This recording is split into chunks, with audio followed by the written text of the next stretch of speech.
నన్ను వచ్చారు, ఎందుకు వచ్చారు వాస్తవం మీకు చెప్తాను. దీంట్లో ఏమీ పండదండి. ఈ కుళ్ళిపోయింది ఇది మళ్ళీ గేదెలను కాసుకోవడం అండి, ఆవులను కాసుకోవడం. నా భార్య ఏమో హైదరాబాద్ అండి, సాఫ్ట్వేర్ ఇంజనీర్, అక్కడ అన్నీ ఉన్నాయి. ఎందుకో కర్మ అనుభవించడానికండి ఈ భూమి వచ్చిందండి. తల్లిదండ్రులు కొన్నారు, కాపాడుకోవాలని మా బాధ. దీన్ని దొబ్బేద్దామనండి అందరూ ఉన్నాయి. ఎవరి మట్టుకెళ్ళి రికార్డులు అండి. దీని మీద 6 ఎఫ్ఐఆర్లు ఉన్నాయండి. ఒక సిఐ గారి మీద ఎఫ్ఐఆర్, ఒక ఎస్ఐ గారి మీద ఎఫ్ఐఆర్, అన్ని ఎఫ్ఐఆర్లే. మళ్ళీ కొత్తగా మీకు ఈ గవర్నమెంట్ వచ్చాక ఈ CCRC కార్డు ఇవ్వనని ఏదో అంటే కలెక్టర్ గారి దగ్గరికి వెళ్తే ఇమ్మన్నారు. మళ్ళీ పంట నమోదు అంటే మళ్ళీ మినిస్టర్ గారి దగ్గర వరకు పోయింది.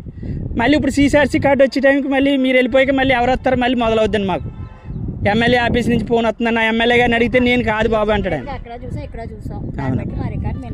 మీరు చూసుకోండి అమ్మగారు. నెక్స్ట్ మీ పాత రికార్డు కూడా ఒకసారి చెక్ చేయండి అమ్మగారు. నా దగ్గర అన్ని రికార్డు ఉంది.